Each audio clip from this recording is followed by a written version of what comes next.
लइका जवान होई बुढ़वा बोल बोली घर घर कही ना कि चल जाई बोली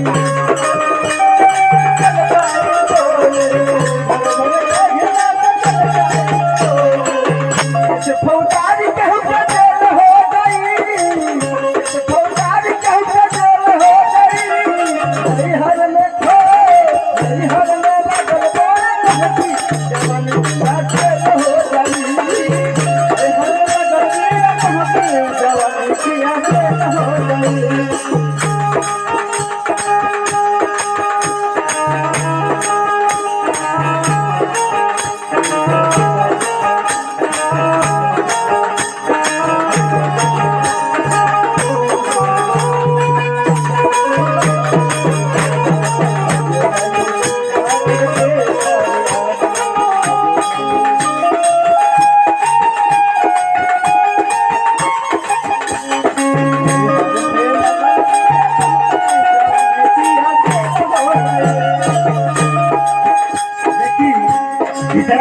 का कह के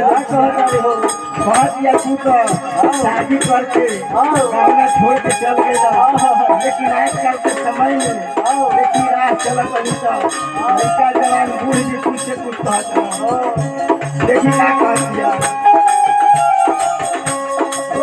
तोहरा बुझाला जमाना बात बाउर जो केहू काट की वखरी में जाए